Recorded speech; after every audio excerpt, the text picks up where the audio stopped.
Welcome back. I'm Connie Silva, your host of Call to Create, and I am beyond ecstatic today to have our beautiful guest, Lisa Valentine Clark. Welcome today. Oh, thanks so much for having me.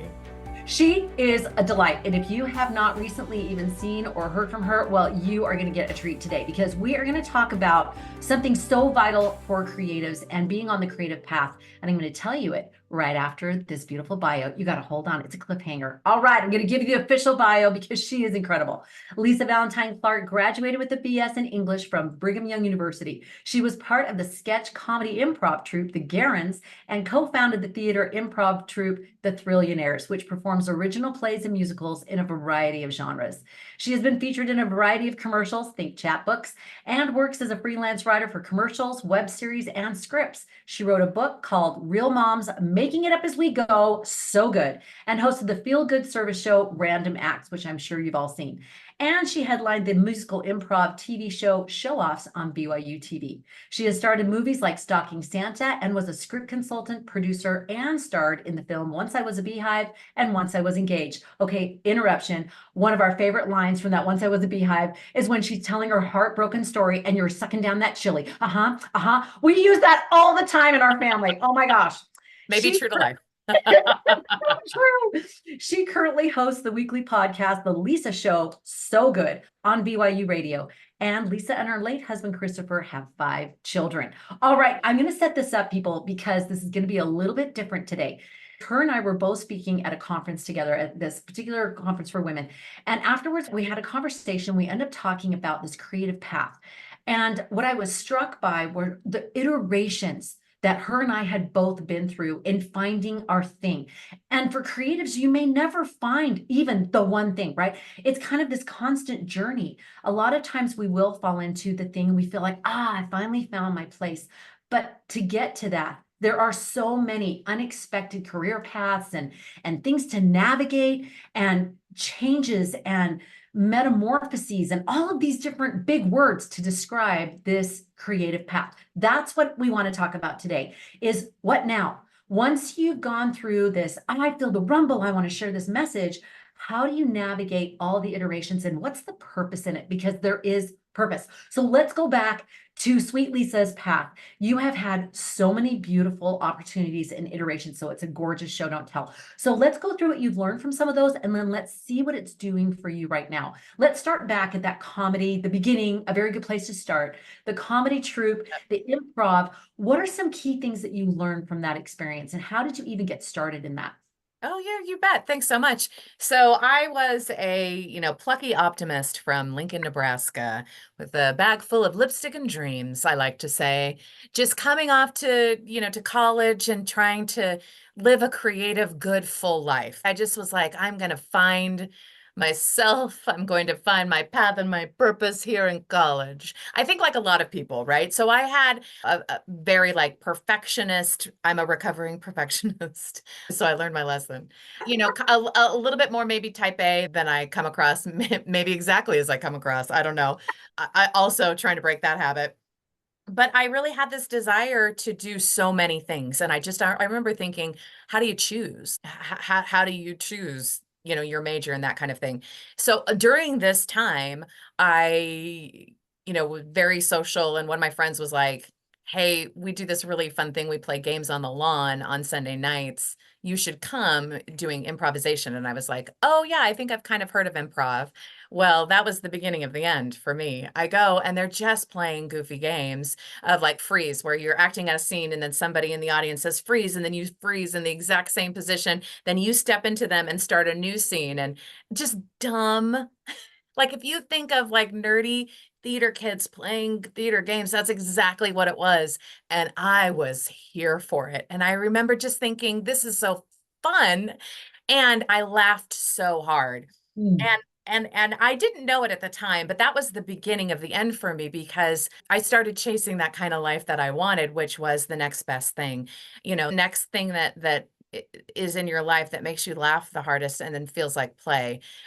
And it's so funny because then I go on to study English and writing, and I'm like, oh, maybe I should be a philosopher, and maybe I should be a biologist, and all of these different things that I loved and that I wanted to do. But in my quote unquote free time and in my social life, I was doing something different. It never dawned on me at that time, oh, that's what you're going to end up doing, basically, some version of that for the rest of your life creatively. Even though I wanted a creative life, and even though I wanted to do, big things and fulfill my purpose, I still didn't see it at the time. But in those early like improvisation days, and then I eventually went on after I met a lot of people for auditioning for Garrens comedy troupe, which was sketch and improv comedy, and met just some lifelong friends. And that really put me on a career path that I, again, thought it was just on the side, thought it was just for fun. I mean, that was a life-changing event for me. So we performed to sold out crowds, 2 shows, every weekend. And I did that for years and years, even after getting married and having a couple of kids. I think I stopped when I was pregnant with my second, and we moved to England. And so that just became part of what I wanted to do because I wanted to do it so badly. And, I think that a lot of times, especially if you work in a creative field, you feel this pressure to justify it. You feel this pressure like, I can only do this if it comes into the perfect situation. And you can't just say, because I want to. Y- You know what I mean? Oh, yes. Yes. And for me, that was really an important thing because as I was becoming a wife, a mother, things that I'd never been before, and I was looking at my identity in a different way, that became so much more important than ever before that like, oh, I want to do this. I'm drawn to it. And honestly, I think that that's reason enough. We're women of faith, and we always talk in that language of like, oh, I was drawn to it. And sometimes we sort of embellish that, like, right? Like we say, God told me this, or the spirit told me this. Sure. And that may or may not be true. But once you bring that up, that ends the conversation, right? Like you can never argue with somebody like, oh, okay, I don't know.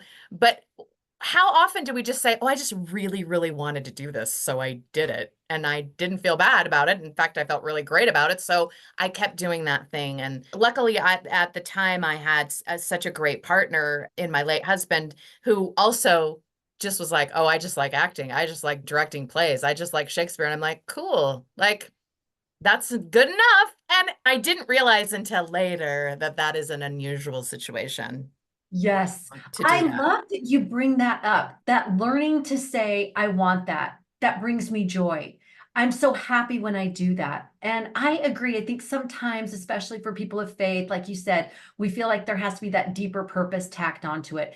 And as we're adulting, oftentimes when we're trying to balance things in our lives, that's going to get shaved because there's got to be things that happen. But we have seen studies over and over that talk about when we keep that joy factor, when we do something just for the joy of it, everything else is bettered. Everything else is enlivened. Everything else is infused with that energy and that feel. So you're spot on. I love that you learned that from improv. I know there's been celebrities that have talked about that, comedians that talk about that. They'll still go do live theater Yeah, and they joke because they make millions of dollars. They don't, but they'll go do it to keep them fresh and keep them feeling that joy of what they're doing. So I've done the research. No one has ever made a ton of money doing improv. there you I've crunched the numbers, you guys. I hate to, but yeah, it teaches you different principles and there's just a love to it. And I am a firm believer that every career can be creative, has the opportunity to be, if you look at it that way. But again, a lot of times we devalue that, I think, in society. And in careers that are considered typically non-creative, you don't feel that strong sense of like, oh, I have to justify it. Yeah. Like you don't. People just assume certain things. Like if you want to be a doctor, people assume that you're benevolent, that you want to heal people. Yeah, that may or may not be true. When you want to like go into acting or painting or dance or anything that's like traditionally creative, you feel like you have to justify how you're going to make a living and what purpose it will serve for society. No one assumes, oh, then you must be really smart and have something to give. People just are like, must be nice. Yeah. So I like that I didn't worry about that. But to be fair, I wasn't paying the bills with that. And that's a great point. And I think when we've talked to all these different creatives on here and interviewed them, they have found ways to be able to keep the joy and be able to put food on the table. It's that beautiful, beautiful marrying of those two things, but keeping that joy. And it seems to me that with the comedy and the improv, it's also taught you how to be able to respond to people, to be able to think fast on your feet, to be able to have all the things that you need in media, all the things you need to be able to do in speaking, all the things you need to be able to feel the energy and read the room and be able to respond to it. That is just such a huge skill. I mean, tell me what other life skill would be more important, like in teaching you that. Like I really did undervalue it for many years. And I went on for there was a big chunk of time for about 12 years where I was having children and raising children primarily at home.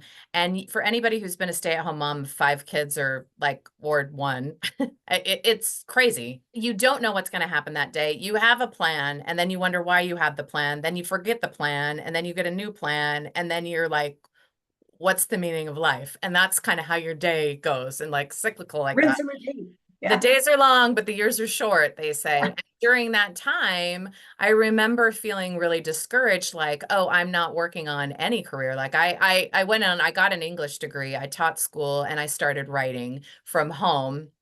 And I did an online course on home for BYU Independent State. So I was always working, but I didn't really feel like I was creating for that chunk of time. And my mother, who is also a very creative person, she's a visual artist as well. And she gave me some great advice, and she was like, don't fall into that.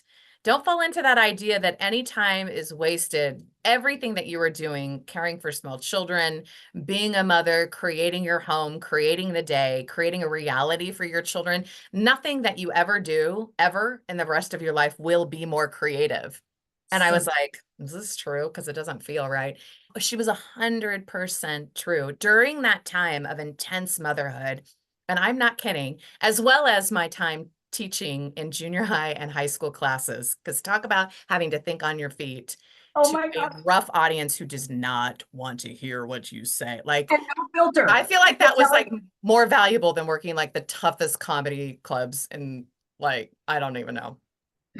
But that and being a stay-at-home mom and having a ton of kids in 9 years it taught me that just like the power that we have to create our own lives, and that really like the buck stops with us, and that if we are in a creative rut, or we don't have the life that we think we want, or it's changed, or the parameters have changed, or like I like to say, the rules of the game, the stage has shifted, that's when you need to be more creative. Like that's when creativity will save you. And it was during that time that I would tuck my kids in bed and go on the stage and at the Velour in Provo and do Thrillionaires shows where we would, after our full-time jobs and everything, come together and play. And we would create original plays and musicals for different genres, like, Tennessee Williams or Oscar Wilde or John Hughes or film noir, Shakespeare, Westerns, whatever. And then during the week, as I'm taking care of kids and I'm going to PTA meeting, whatever I'm doing, in the back of my mind, I'm thinking about that genre that we're going to perform. I don't know what we're going to say or do when we step on stage, but I'm immersing myself in films and movies and Pinterest boards and things like that to really like get the feel. And that kind of practice to my original improv days really taught me that there is no wasted experience in our lives. Yeah.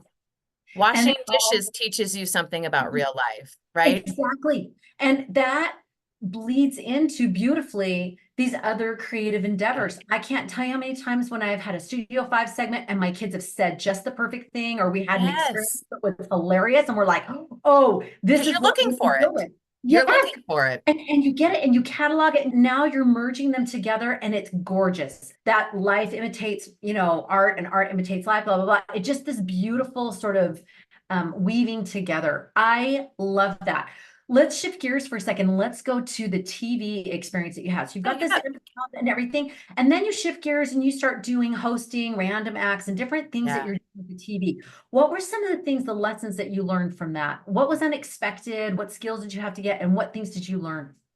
Well, when I've done commercials and things like that, I was so overwhelmed. I had such imposter syndrome. And I couldn't really get over the fact that somebody had hired me and wanted to pay me to be like goofy or to say words. It seems so ridiculous. And so I really had to learn to focus really hard because I could be really distracted by that. I have a really active internal voice that likes to help me by saying lots of things. And I had to learn to quiet that voice to get the job done. And in fact, Amy Poehler writes about it in her book, Yes, Please. And she has this idea where she's like, she acknowledges the voice, like, yeah, I don't know what I'm doing. Somebody's going to find out that I'm a total fraud. They're going to hate what I do. But okay, I'm listening to you, but just be quiet for just a minute because I got to go do this thing. I'm just going to go do this commercial just really quick. I'm going to say these words. And then I promise I'm going to get back to you and your notes and everything, but just hang on for a minute. And I just thought that was such good advice. And so that's kind of what I do. I have the self-doubt before and I go, okay, but I'm just going to prepare. I'm going to do my best and I'm going to have fun doing it. And then I'll get back to it later. It's great because that helps me just to be less precious about it because TV and film, especially, like there are so many people on set. All the lights are shining in your face. It is not a natural setting. It's not a stage with your friends. It's not at home with your kids goofing around. It's like high pressure and you just got to do the thing. That's when my type A personality is really great because I would always come like memorized and over prepared because I was so worried, but it would calm my inner critic. And so I really learned then to stop being so precious. Like nobody cares about your existential crisis right now, Lisa. Just do the job, take the check and leave. It's more ordinary than you think. And that was really good for me to learn because sometimes you get hits and sometimes you get misses in any creative work, but it's the volume of work. Like the more, sketches you make and you throw away half of them, sure, that's fine. And you only keep like a couple of them that you really like, but you can't get there unless you do a lot of stuff. So as I got less precious with it, but still tried my hardest, it helped to silence that inner critic. Oh, I love that so much. In fact, it makes me think of recently Roger Federer had spoken a graduation speech, a commencement speech for Dartmouth College, I believe.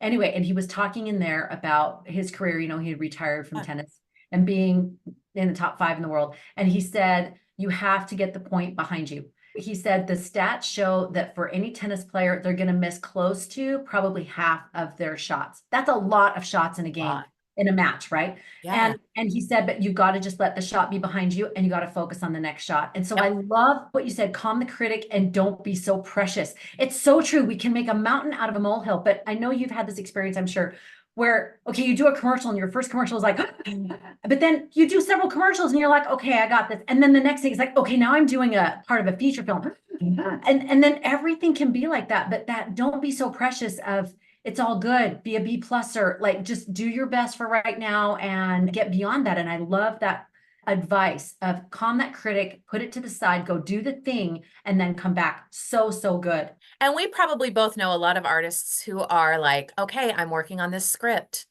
and I'm working on this script. Hey, can I read it? Are you done? Nope. And they've been working on that script for 20 years and they haven't made anything else or done anything. You know what I'm saying? Yes. And I know it's hard and it's so hard to put yourself out there. I mean, nobody knows that more than me because I make myself look ridiculous a lot, vulnerably. And sometimes I regret it and sometimes I don't, but I just keep doing it. And my point is that like just doing the thing, like the different, like I remember thinking, I'm not a real actress and da da da da. And my late husband would always be like, what are you talking about? You're working, you've done this show, you're working more than da da. And it's because I hadn't, said that the difference between being an artist is the difference between doing the art or not doing it. If you do art, you're an artist. It doesn't like it says nothing of if you're good or bad or whatever. But that doesn't matter because other people are going to judge you whether you invite them to or not. But just the fact that you're doing it gives you permission.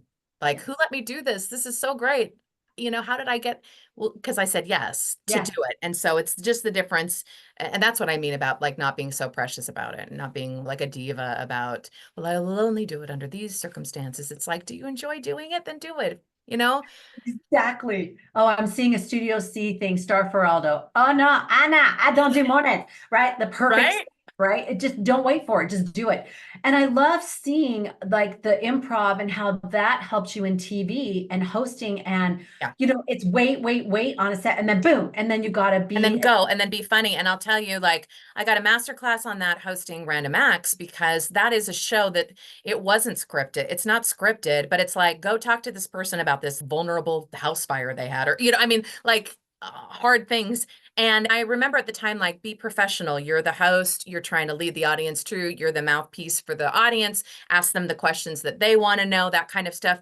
And it's really hard because I felt this tension of just wanting to cry with the person too, which is not professional, right? right, right. And what was so great about Random Acts is sometimes I couldn't help but cry, so I did. But then I just thought, oh no, I'm also a real person. I'm not trying to pretend like I'm Lisa from Random Acts. It's like, no, I'm a human being connecting with this person. And I think that's the charm of the show, is that it is real and the emotion is real. And the fact that we're just coordinating kind people who want to do something kind for somebody who is kind, who wants to do stuff for other people. Like, it's the most ridiculously satisfying job in the world. And I remembered my job as host is just to be real and not ruin it. Which is Love that. Heal and not ruin it. don't ruin the moment that's already happening. Low bar, low bar. Just don't blow it. You know Yeah. what? It makes me think of when Oprah was talking about how she started out as a journalist and she'd be calling to get facts and stuff on the house fire, but then she'd start calling for blankets and getting them a place to stay. And they were like, Yeah. this is professional. But guess what? Because of the emotion, and I found the same thing with Studio 5, that when you, not ad nauseum, but in those moments, the audience appreciates the authenticity, I appreciates think we're that. starved for it as audiences, don't you? Yes. I think that there are phases in technology and in pop culture, and I think that we're really in a time where we're like, what are we doing? Like, we know when we want escapism, and believe me, I love escapism TV more than anyone. But also, we know when we're looking for something real and we can yell if somebody's being phony. And I have been really, really lucky that my career in TV or in films or in podcasting aligns with this craving that we have for real human connection and authenticity, because that's where I love to be and that's where I love to play. Love that. And that shows through in each of these experiences is you, it seems to me, you being able to find your way to authentically show up, to be able to say, I can be professional, but I can still have personality. And that's such a great combination, is that professional with personality. Let's kind of wrap up with for a second, then we're going to go to the show. Tell me about the filming experience, because that's even different than doing TV. So what did you So learn much from different. the filming and the script and the consulting and on the producing, all of those pieces? What are some things that you learned from that? Oh man, what didn't I learn, right? I had to think on my feet to be able to, like, acquire what you get in like a film degree in a small amount of time. I talked a little bit about doing improv with my friends in the Thrillionaires, and our dream was always to do TV shows and movies together. And so to be able to do that, like with show offs and with Once I Was a Beehive and Once I Was Engaged, was literally a dream come true. Every time we were like, this is the best, this is the best. And we just look at each other like, I can't believe it. But at the same moment, it's like, but we're doing this ourselves. We had to be scrappy, but our hearts were in it, right? We wanted to do it. And so we wanted it to be good so badly. So to figure out, I'll never forget when McLean, who directed the first movie, he was like, do you want to do something really like important for that a movie producer does? And I was like, I do. And he's like, okay, good. We need somebody to clean out the makeup trailer. And I was like, yeah. Okay, I walked right into that. And actually, that is true. I mean, that's what I learned. It's just like producing a movie is, or what they always say, the most glamorous thing about working in film is saying that you work in film. It's not glamorous. But again, this goes back to my like scrappy Midwestern roots. Like, I love that. Like, all hands on deck. Yeah, you bet. Yeah, I'll clean out the makeup trailer. Yeah, I'll help work a joke on the script. And then, yeah, I'll get in hair and makeup and go say the line on camera. You bet. What else you got? And I think it spoke to me. I really do like, and it sounds so pretentious, but I really honestly mean this. Like, this is true. I do like the process. I like the whole idea of our lives are creative. We're not just living in these like little, now I'm going to be creative. Now I'm going to go home and live my real life. I like it that it's messy and that it all bleeds together. I mean, I was so exhausted when that film was done. And when I'm done filming anything, I'm exhausted because I want to be in it, in the moment, totally present, doing my very best. And that takes a lot of energy, but that's what it takes to be able to walk away and say, hey, I did my best. And I also learned about the power of collaboration, right? No one can do it alone. And the thing that always strikes me about any like film set is like how important each person on that set is and how much you rely on the lighting designer and the camera person and hair and makeup and the art design and the director and the editor. I mean, I could Oh, go through and name every part of that whole process. I wanted to learn what they did and how they did it, and grew such a deeper appreciation for the like the skill and talent it takes to do each one of those. And the fact that it all comes together on a film set, to me, I just feel like it's magical. I mean, talk about creativity. It's just like, this is it. And oh, I loved it. And I learned that. And I learned that kind of like that relationship that you can have with other creatives that demand that you're a bit better, but they also like support you in being better. Like everybody wants everyone else to be their best. and succeed. Yeah, and to succeed. And it's not a competition thing. It's a let's create something together. And there's a beautiful feeling about that when it's done right. So gorgeous. I love, it's just amazing how your life has like played out like this. And as we're talking about these iterations of a creative, I hope those that are listening can think about the iterations in your own life. Maybe you're not TV or film or whatever, but the iterations that God is taking you through to help you to do the next thing. I remember Sister Hinckley saying, what you're experiencing now is in preparation for what's coming next. And I look at you going from comedy, improv actor to TV host to film collaborator. You look at all those iterations of that and how that's deepened you, it's broadened you, it's given you different appreciation, different perspectives, and you've also been able to have these tangible outcomes of what you've been able to do and create. And it's all in line, nothing's lost. You haven't been like, oh, but I want to get back on this path that I wanted to go on. This is the path and it's Yeah. all purposeful. So let's take you to the Lisa show right now. With this tool belt that you came into it with, probably wondering what in the heck. I want to first talk about, have you had those moments like we all do of uncertainty, of like, hey, I'm an adult now. I should be adulting and I should have a thing. But I've just got all these pieces, right? Have you experienced that and how did you Oh my navigate that? gosh, have I experienced that? Yes. And I want to say, I appreciate you saying so many nice things about my career. And I want to be very clear. I didn't plan any of it. Like, you know what I mean? That's what I think is so funny. And I look back and I think, well, most of your career has been in acting. Like people will say, do you regret getting an English degree and not this degree? Do you regret that, and I don't regret any of it. So I will, for whatever that's worth, I hope that that will be helpful to some person. And Yeah. also like my personal life, I didn't plan that out either. So I tried really, really hard to plan everything out. Again, type A, recovering. Improv has taught me all of my greatest life lessons, but I want to have control, but it just didn't happen. And that's certainly true with the Lisa show. And honestly, I've tried to think of different ways to explain this. This is the only way I can explain it. I am not qualified to host radio, and yet I love it and I was meant to do it. And I don't know how to reconcile the two, right? At the time, my personal life was more intense than I had ever planned for. My husband had a terminal disease and was going on permanent disability because he couldn't move or speak, so he couldn't direct. If I can mix metaphors, we'd poured all of our eggs into his education basket. And we had 5 kids at home, and I got a call, which I can only explain was inspired by God, and I really mean that 100%, saying, "Hey, Lisa, have you ever thought about hosting your own radio show?" And I said, "No, tell me more. Tell me Mm. more." And they told me more, and I came in and I got this just wonderful feeling like, why haven't I thought about this? This looks like a lot of fun. But who do I think I am? I don't know how to do it. And then my internal dialogue is, well, you say that about everything. Like, you always say you don't know. And so I said yes, and I relied on a lot of really generous colleagues when I said, "Hey, so how do you make a morning radio show?"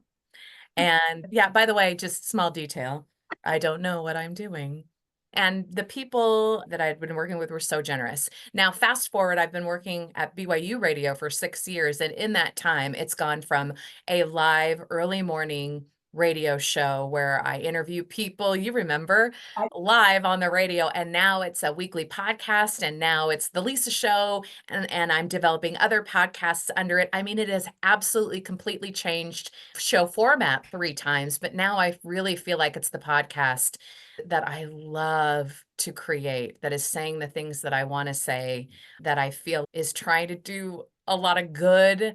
And I've had so many wonderful, creatively inspiring conversations with people around the world because of it. And I feel so blessed for it. But I can see now, 6 years later or 6 years into it, that I was always meant to do this, that this Yeah. actually makes perfect sense. At the time I was asked to do it, it seemed like, oh, this is crazy.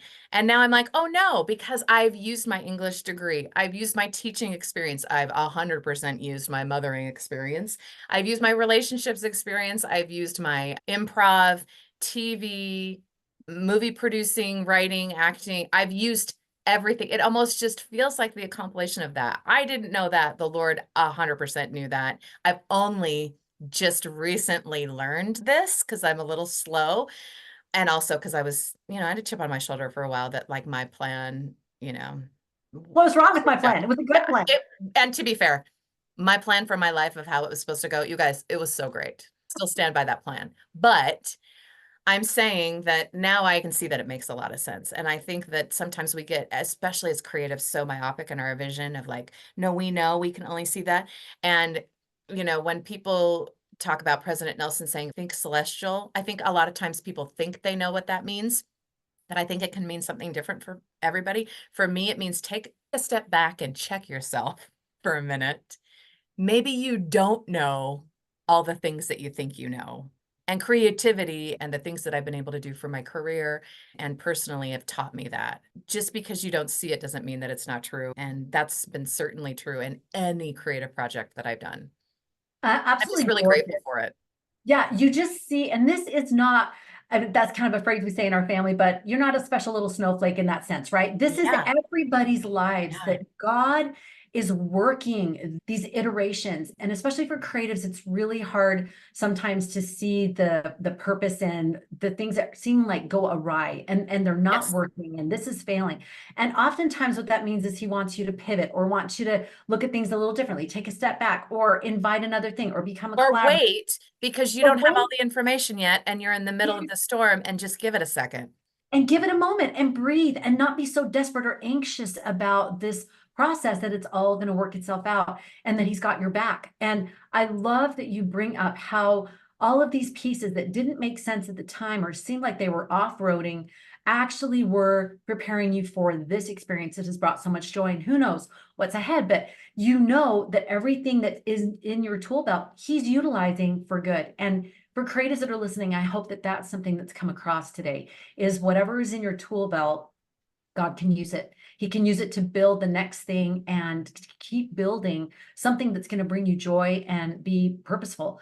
And in that note, I would love to kind of wrap up with, as you've gone through all of these things, what has been a gospel mainstay for you? What has helped you in your relationship with Heavenly Father or maybe a spiritual habit that rooted you or something? How has the gospel guided you through all the iterations and the changes and the unexpected things? Oh, what a great question. I'll share one thing that I think that has been the strongest guide through times of uncertainty, which let's be clear, I'm still in a time of uncertainty. Aren't we I all? don't want to give the impression that like, and now everything makes sense because it doesn't. I love that I can talk about this on this particular podcast, but there have been moments in my life that have been very dark and hopeless. And again, I have had always, and I still do, because I don't describe myself as a plucky optimist, even when life tells me maybe you shouldn't be like this. And I think everybody can relate to that. But in moments that I felt that most acutely in the last, I don't know, 4 or 5 years, the thing that has given me hope when I had none was this idea that God not only is all powerful and all knowing, but is all creative. Mm. And that just because I didn't see a way out or a way through or a way possible to have hope for my life, to have joy, to move forward in a meaningful way, just because I couldn't think of it doesn't mean it didn't exist. And just that idea, that kernel, that God, being all creative, could create something out of nothing, could create something out of horror and tragedy, that allowed me to have a perspective, to have hope. And I think that if you've ever had moments where you just thought, "Oh, this is it," like there's no hope, you know, an existential crisis or a real crisis of faith or of just of hope of anything and anything, um, you can realize how important and how meaningful that light is, right? And I think that a lot of times we love to, especially as Latter-day Saints, speak for God. We have the fullness of the gospel, so he probably meant that. He probably meant that. And the way that I view that it is like, maybe, but I don't have revelation for anyone else. Like that's not my role and that's not my business. But what is for me to be able to acknowledge the goodness of God. And I think in our quest and our anxiety to make meaning out of fear and anxiety in stressful, horrible, dark moments, we forget that sometimes the best thing, and I have forgotten, but I don't forget anymore, to quiet that is to realize and to really fully appreciate the mystery and love of God. That if God loves us so much that he can turn a tragedy into some sort of beauty. If the suffering of the innocent, right? Like we're like, how can God do? If we just allow the space for that, God's ways are mysterious. There are things that we don't know, and if we acknowledge that instead of being so quick to come up with reasons, well, it must be because of this or that or the other, that sometimes can create more anxiety and fear and less of a faith of God and more on our control and our perception of God, which is not as important as God's goodness. I think sometimes we lose the whole message in that we think we're following God's word by trying to come up with explanations when we should just be still and know that God is there and that God is good. And I will never underestimate the power in that, the simplicity of faith. Absolutely love that. I love how you encapsulate that he is a God of all creativity and that he can create solutions to things that we have no concept could be created, that third way that we talk about. I think that is absolutely gorgeous. The ultimate improv person, right? Absolutely beautiful. Lisa, I swear we could talk for 2 hours, I know. I'm sorry. I can't. especially in pajamas, if we had Occupational it. hazard. I can't stop talking. I love it. Thank I you, though, love for it. having me talk Oh, about things that I really care about. I really appreciate the opportunity. it has been pure joy. And I know for listeners, same thing, and they're going to want to connect with you. What is the best way and the best place for them to find you? I'd love for you to come over to the Lisa Show. This is the podcast. We do different series. Like I did a series on creativity. I did a series on caregiving, on starting over, on how to do good better, different kind of series. I also just do interviews like you're having lunch with a friend, like you're eavesdropping on that, like where you talk about the stuff that you're really trying to figure out, but in a way that I hope people feel connected. So I'd love to connect with you there. We're on Instagram and Facebook too, if you want to connect there and message. I read all of the messages and respond, so it's kind of fun. And then I have a personal account on Instagram too, at You're a Funny Valentine.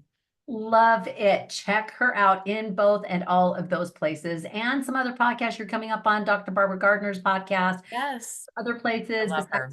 Lots of beautiful places to catch this same insightful, authentic, humorous view on life. Lisa, thank you so much for being with us today. Thank you so much.